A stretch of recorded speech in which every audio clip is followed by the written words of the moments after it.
All right, everyone, welcome to another great episode of Scott Talk. Today I've got the great Eric Jayk from Wildstreet. What's going on, man? Thanks for being here. Uh, Thanks for having me. It's awesome to meet you and to get this chance to hang out. So, Definitely, man. So what are you up to today besides hanging out with me? well, I've done a lot. I I taught a few lessons. That's my day job, Oh, and I started writing a new song, and I finished another song that I was collaborating on with a friend of mine. It's not necessarily Wild Street, but it's my voice. So, and besides that, I did yoga and I ran for a bunch of miles. wow. What a crazy life. That's a lot, man. I didn't know you gave lessons. That's cool. Um, Yeah, yeah. I've been doing it for many years, but I do it when I'm on. I've done it when I'm on tour, but I do when I'm not on tour and stuff, and it's okay. cool. So the band is out of New York. Is that where did you grow up in New York?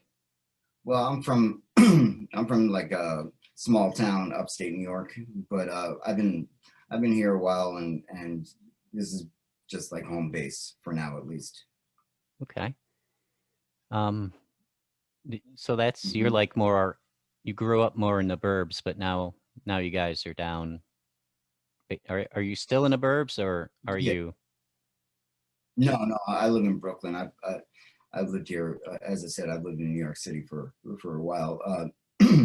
Jimmy's from Jimmy, my co-founder, rhythm guitar player, co-writer.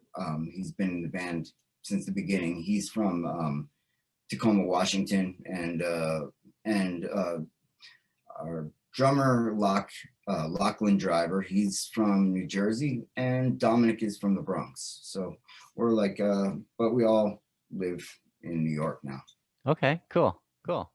That's a good city to be in if you're into music and trying to make a name for yourself. I always was kind of jealous growing up in Chicago.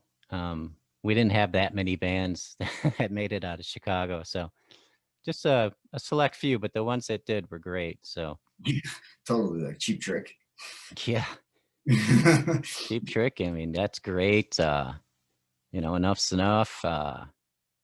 Smashing Pumpkins, and then there were some heavier bands, which names I won't be able to remember. But all right, so you started playing guitar around 8. You said. Mhm. What was the band? If there was a specific band, or maybe there were multiple, but what were some of the bands that made you say, "Hey, I want to start playing guitar"?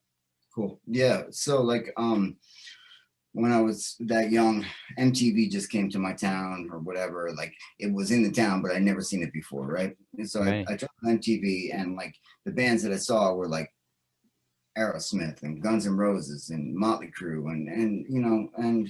um and then grunge and whatever, but I do remember seeing Aerosmith and being like, oh my god, I want to be him and I want to be him, meaning Steven Tyler and Joe Perry. And I can say that it's like those like early influences are it's definitely shaped my life. I think it's really important to all musicians, like the first people they idolize as rock stars, the first people that they think of as heroes. It pretty much kind of dictated my life. You know what I mean? So I still, I still love Aerosmith and I still love Guns N' Roses. And I guess I don't listen to them as much as I used to, but I still listen to them uh, regularly. Yeah, I think it's cool that I don't know. It seems lately there's a lot more people that are, not afraid to show their influences, from some of the 80s bands and even some of the early 90s stuff that got classified as, in that like hair metal category. And then there was a long time where people wouldn't even touch that genre of music. but it's definitely coming back. You know, I think everything's coming back. Rock Yeah, in general really seems to be doing great. yeah, it's pretty cool. Like there's bands that sound like this and sound like that, but it's all rock and roll, you know. Like you can tell, like Wildstreet has 5 Spotify playlists, and like you know, there's like all different types of rock music. It like because they're great, the bands are great. So Right. like you know, um, yeah, but there's plenty of like modern sleaze and glam bands, and you know, maybe maybe we fit in with them sometimes, maybe we don't. You know what I mean? It's all good. Yeah, and it's just rock and roll. And I think people finally realize that again, you know? Totally.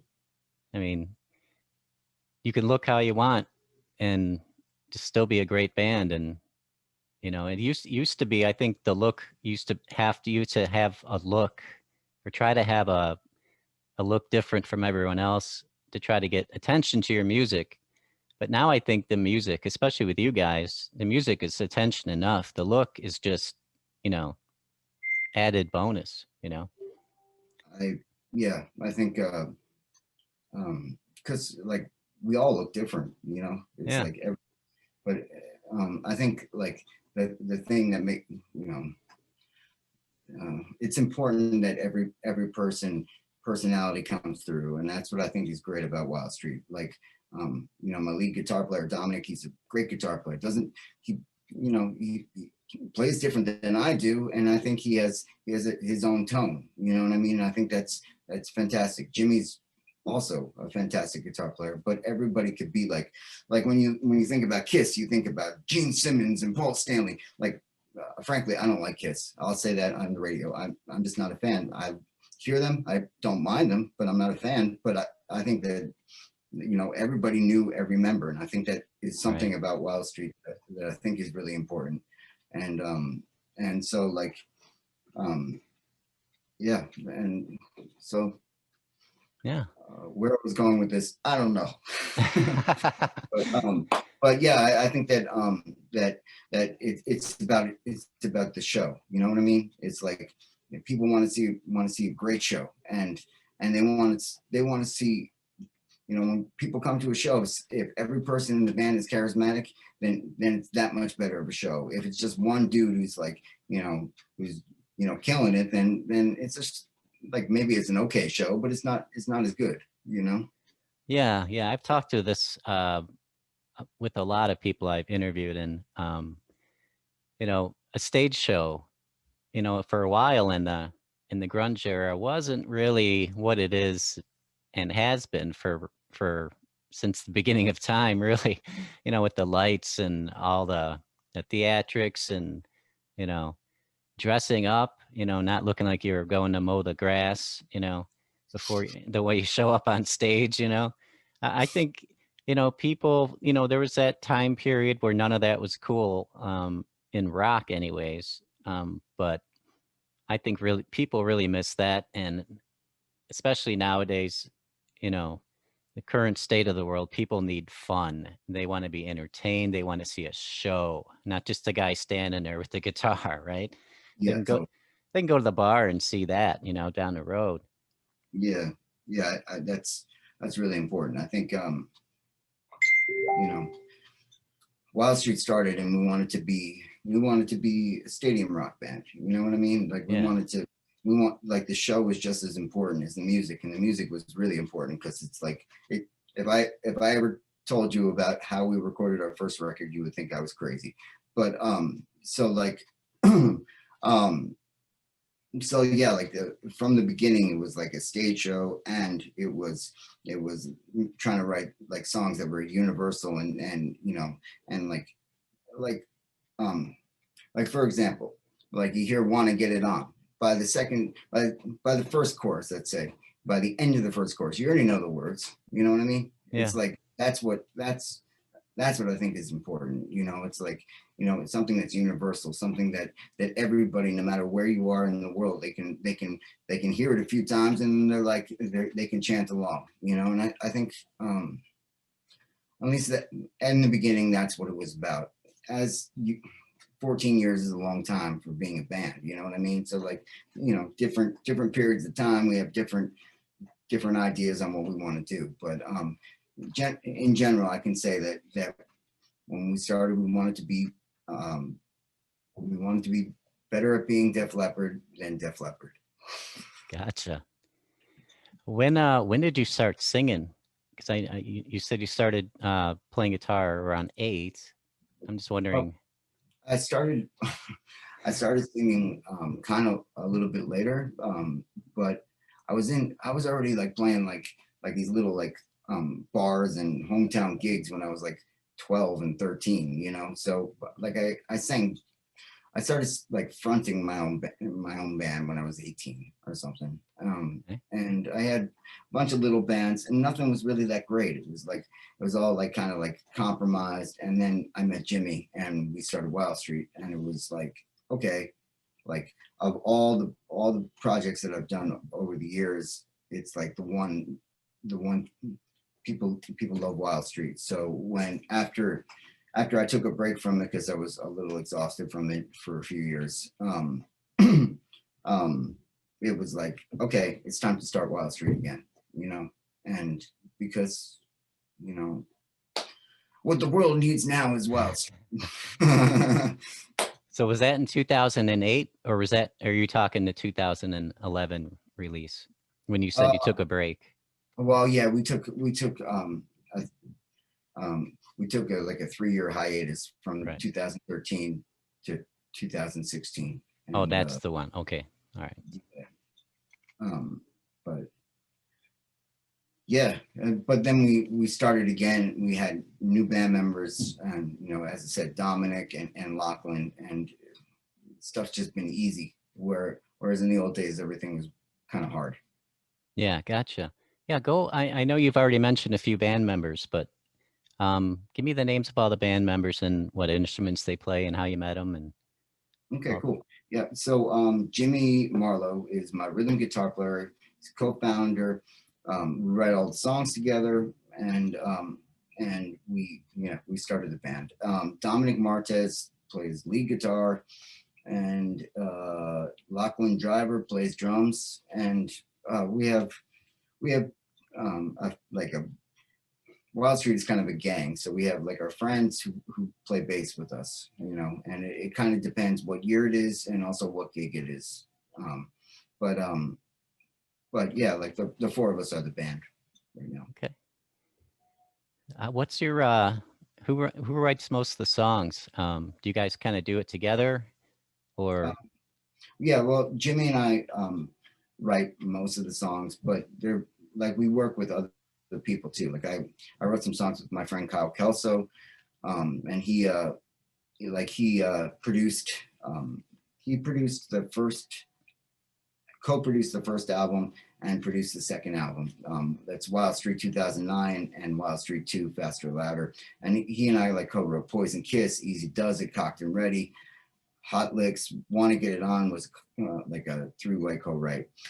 But these days it's like me and Jimmy just we've been writing remotely. Like we live like only like maybe 10 blocks away from each other, right?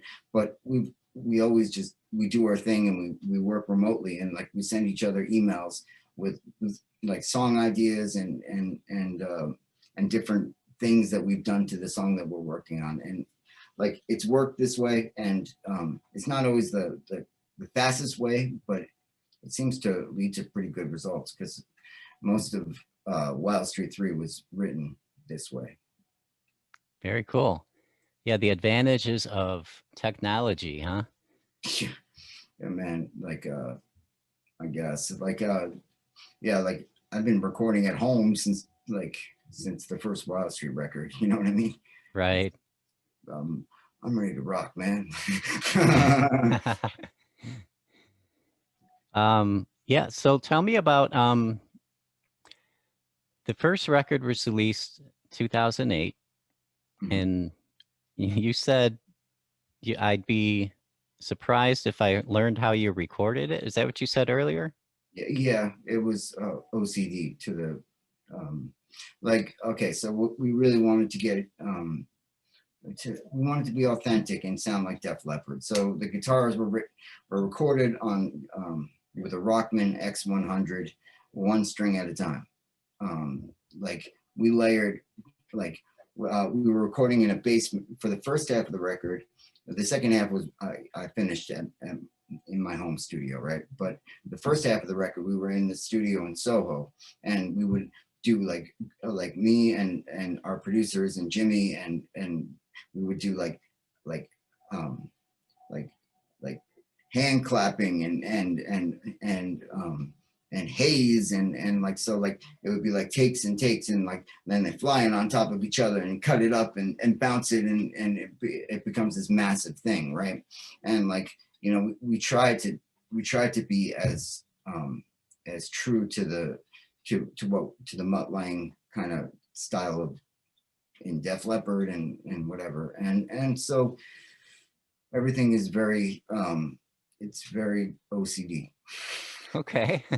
I think the second half of the record is a little less so, you know, but still it's like but the something important is the second half of the record was mixed by John Kaplan, who also mixed Wildstreet 3, which is really cool. It's like it was really cool. Yeah. So that's the story on Wildstreet 1. And so Wildstreet 2, what we did is the exact opposite. We wanted to make a band record, so it's much less produced and much more about the songs and the attitude. And we tend to play more of those songs like live shows than Wildstreet 1, because Wildstreet 1 is, you know, it's kind of hard to redo in a live setting. Sometimes there's some songs that could be completely over the top on a recording, but then we play it live and it works just fine. Like Want to Get It On, for example. Right. Cool. Let's get into the new record then. You guys just signed with Golden Robot Records, is that right? Yeah, we signed in September. September. And they just financed that video that you guys were working on for oh boy. What's the name of the video? Yeah. Where are my notes? Still Love You. Still Love You. That song, man, that's got a great hook. The chorus in that song is always stuck in my head every day. Thank you. Let me tell you about that song. So yeah. Jimmy, this was like in 2010. Jimmy hands me a demo. He sends me like an MP3 and he's like, it's like Still Love You, sort of. Like it's kind of like more like Nothing Compares to You, Prince, right? And okay. It's got that like kind of that whole vibe, right? And so he had like more than half of the lyrics done. He had like sort of the sections done, and like it was amazing. So like we just like we worked together. We like kind of redid the groove, added the solo, added the bridge, and then when we were recording Wildstreet 3, we added like that end solo because I you know, when somebody says Prince, you know. You know, so yeah, but so yeah, like you know, it was like his whole, you know, his whole thing, and I, you know, I added my thing to it, but I think the song is great. I think it's like, I don't know, like it's definitely not a power ballad. There's no power chords, you know, but somehow it gets epic and huge, which is I think is the sign of good songwriting. So yeah, and the video was fun too. Like you can you should definitely watch the video if you haven't. It's on YouTube and on our channel, on the Wildstreet channel. And so we rented out this room, the space that had like all these like different crazy rooms, right? And so like and which is totally fun because we're crazy. So we made each of these rooms really fun. And so we had all these lights and some extras come because like our video shoots tend to be a little bit insane. And so like when you watch the video, it's just like it's just us doing our thing and in this like kind of crazy space and yeah, it was a lot of fun. Yeah, I didn't know the video was done and out. I saw a bunch of the behind the scenes stuff when you guys were filming it, you know, with all the lights, and I saw a basketball hoop where you guys were trying to slam dunk. Yeah. Yeah. Yeah, definitely go watch it.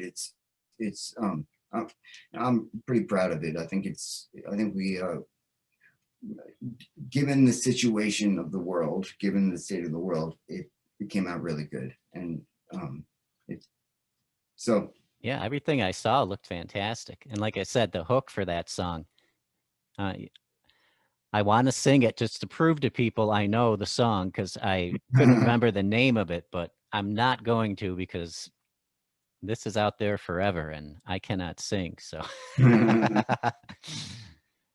so what's it like making a professional music video? You know, so many musicians never get to do that. I mean, you got all the lights and the cameraman and you're all dressed up. I mean, that's got to be kick ass. yeah, it was as I said, it was a lot of fun. Like we worked the like we brought in two video people. Like we had um, the director and cinematographer. I don't know what it's called, but he did Tennessee Cocaine too. So Okay.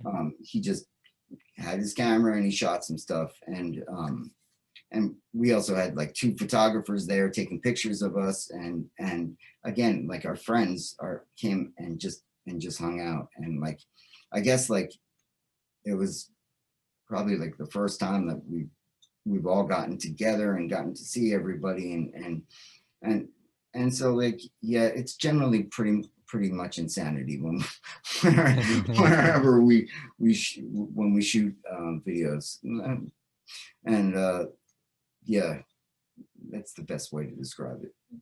Definitely. Excellent. Yeah. I always wondered what that would be like, you know. Always wanted, I mean, I don't know, that's just kind of the pinnacle of like, wow, you know, I'm doing this, you know. Well, how about shows recently? Have you guys been able to do any kind of shows? We did a live stream concert on September 26th, and um, and it was cool. It's really not the same thing, but it was the first time we played together since our tour in February, last February. Wow. So so I can say it was fun. It was a lot of fun. We haven't been able to play any real shows. The closest we've gotten to do it was like that live stream, and we did for our booking agent. He had like a Christmas quarantine special. My guitar player Dom and Locke came over, and we had one acoustic guitar, my acoustic guitar. Which I restrung lefty so Dom could play it. And then we had my Casio keyboard, which Locke impromptu just figured out exactly the MIDI mapping and started playing. And it was awesome. But, Wow. you know, I guess we could rehearse, but there's like one or two rehearsal spots that are open and it's super expensive. Yeah. And we might as well wait till to spend the money when we're about to go on the road. You know what I mean? I write every day, so like we'll have new songs for Wildstreet 4, and we there's there's a lot of stuff that can be done individually, but I want to play. I hear you, man. It's been, how long has it been now? Like since you hit the stage and since all this started? I mean, what is it? March, right? Yeah, we got back from tour February 29th or something. I think yeah, last year I had a 29th, right? But Yeah. or March 1st, whatever it was. But that's when we got back from our tour, and then lockdown happened. What, like a week and a half later, 2 weeks later? Well, I guess the bright side is at least you got to finish your tour. Yeah, totally. Like,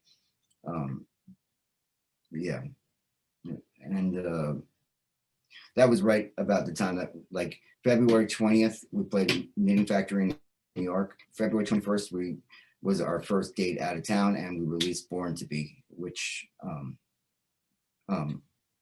Yeah. Yeah, it's almost Born to Be doing pretty good, I think. It's good. Mhm. It's a good tune. Yeah, I think so. Um, that was another one that Jimmy and I wrote remotely, actually. Okay. And then we brought it to the band, and the band loved it. So we decided to add that to Wildstreet 3. Great. I'm a little confused. Is Wild Street 3 a full record that is out yet? Or are you guys No, no. you're putting singles out, right? Yeah, basically, we've had this record done since we had it done since 2019, Okay. and so then we were, setting up our everything, and we didn't have a label, right? So we were releasing singles until we found a label. Okay. But the good news is this year in May, the whole album will be out on CD and vinyl. We have like another new single coming out February 15th. It's called Set It Off. It's awesome. Everybody's gonna love it. It's my guitar player calls it funk metal. It's like, Oh, funk metal, what's that? Well, you'll understand when you hear it. But it's really cool. It's really catchy. We've been playing it at shows we played it. I think we even played it in Europe in 2019. But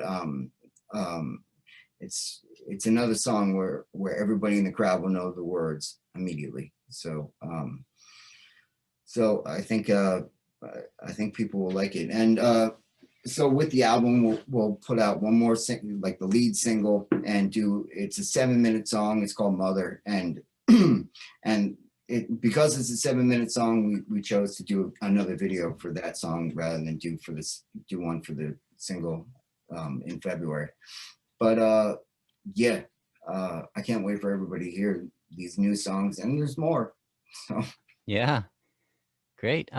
Tell me about some of the tours over in Europe. Any good road stories, and what's it like over there touring? I mean, I heard they love American bands out there. So well, we had a completely unique and crazy experience in Europe. We But okay, so we were touring with a South African band and a band from Sweden. The South African band's called LA Cobra. Probably, if you listen to Wild Street, you probably know LA Cobra too. They're awesome, and they're like family, right? So right. then, and we this band Strike Nine, also like awesome band. So yeah, so halfway, I guess like 3 or 4 shows into our tour, um, uh, we were leaving. We had played this Glam and Sleaze Fest in Germany. We were going to the Netherlands, and then we were going to go to the UK, right? But our tour manager didn't get us visas and left our band at the border in France. So My God. he threw our equipment out of the car. But Oh, so my band members are like, we're held up in France, and we couldn't play our shows in the UK. And so somehow they, LA Cobra and them came back to the Netherlands, where me and Jimmy and Dom were, right? And most bands would be like, oh, I'm gonna go home. We finished the tour. We booked 2 extra shows, and within like to route us out to our last show, which was in Belgium, and it was a success. So so it works out just fine. that's crazy, man. Yeah, That's but the crowds were great, and we met a lot of great people. And Glam and Sleaze Fest was amazing. It was packed, and full of people who love sleaze rock. hell yeah.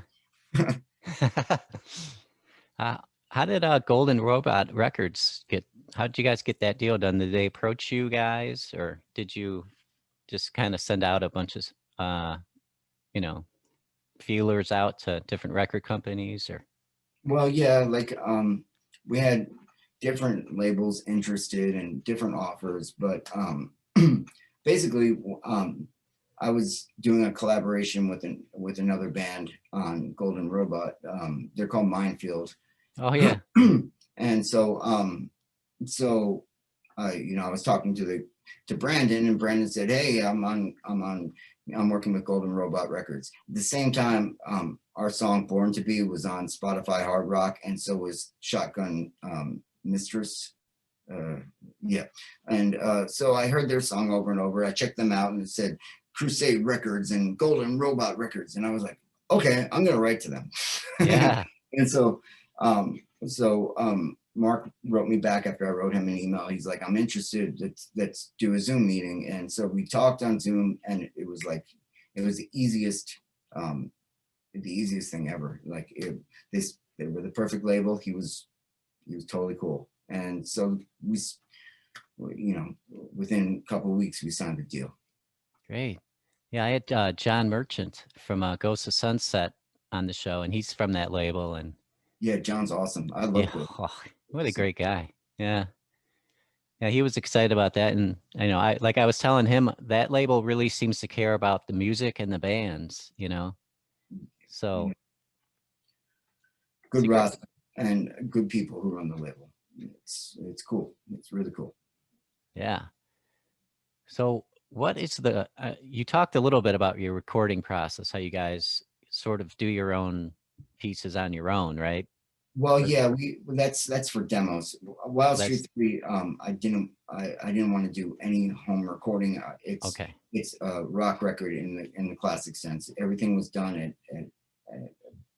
in soundproof sound in recording studios. Okay.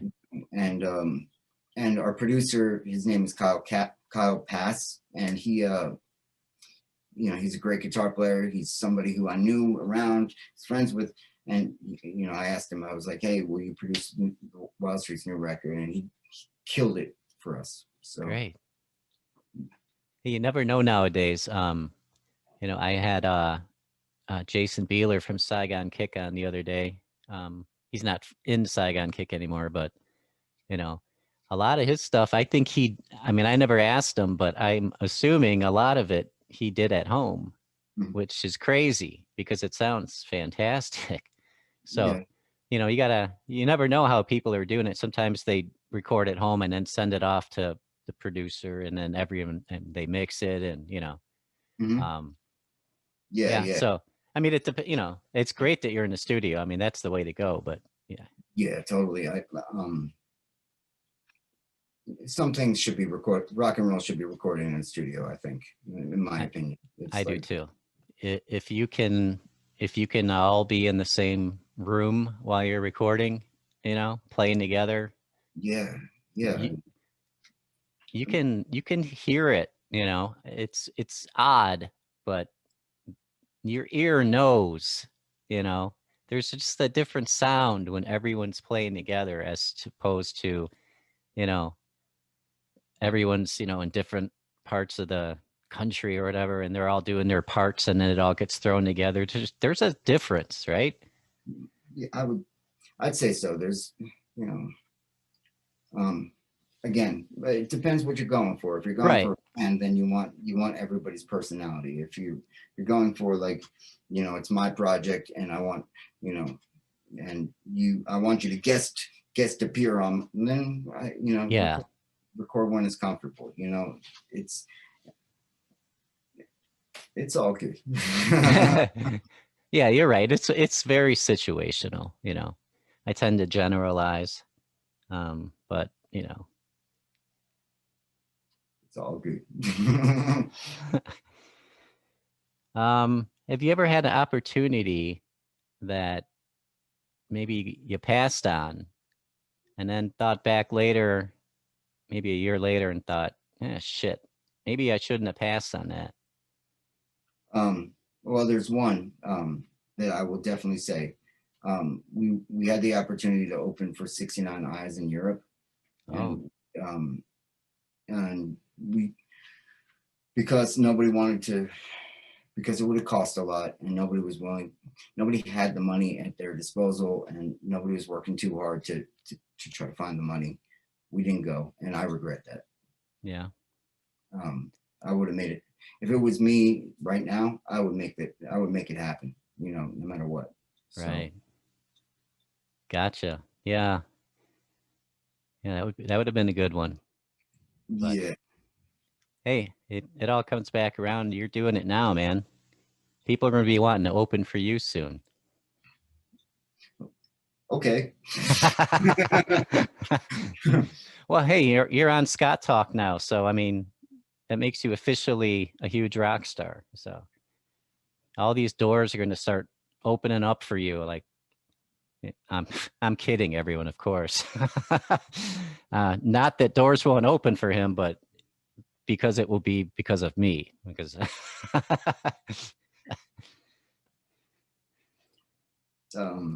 Cool. Yeah. Besides that, like we try to do as much as we can do. So like when there's shows, we just try to make it happen. When somebody asks us for a festival and in some part of the world, I'll make it happen. Because you don't one can't live with regrets. You know what I mean? And beyond that, like just it's like I appreciate it. You like my music, great. That's awesome. yeah, I'll be there. nice. What do you do for fun? Like when you're not doing music stuff? Like, do you watch movies, read books? Well, yeah, I do a little bit of that. When I'm not doing music, what do I do? Right now, not a whole lot. But yeah, It's like hard when you can't leave your house, right? yeah, I guess like um, I practice Ashtanga yoga. It's not quite fun, but it's good for my mind. You know what I mean? Yeah.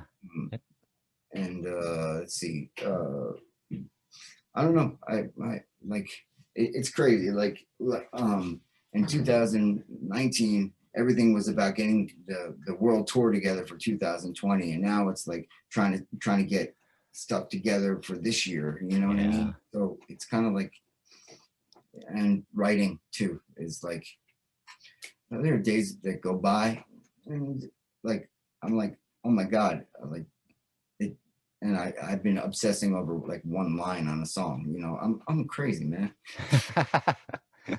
Hey, that's how songwriters are though. Everyone I know, one word in a song they'll think about for 3 days if they have to until they find the right word. So, Yeah. yeah. Yeah, so everything for you guys got put on hold. Um, you've got all these great songs, this new record coming out.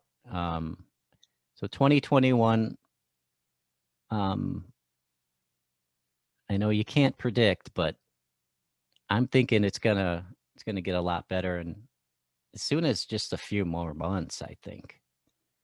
You know, Uh, I stay optimistic that yeah, everything's going to be all right, and um, and it will. You know. yeah. Vaccines are rolling out. Everything's getting moving along. Um, we just got to get past the cold months in some of these states, and it's gonna rock. 2021 will be great for Wildstreet, man. I have a feeling. I think Still, so too. that "Still Love You" song is gonna be a hit, man. I'm telling you. Thank you, thank you. I can't wait for everybody to hear "Set It Off." Everybody's gonna love it, and you're gonna love it. You're gonna be like, "Oh man, still love you." That was November news. This is February news. Yeah, man. I want to hear that now. Soon. I think the pre-save. The pre-save release is January 28th. Everybody can save it for their Spotify, their Apple Music, and then the song will come out the 15th, and it's gonna be awesome. Great. I'm gonna leave all your links in the description. Cool. Everyone that's listening, thank you very much. Please hit that subscribe button if you're on YouTube, and give me a 5-star over on Apple iPod podcasts and wherever else you're listening. Eric, thank you very much, man.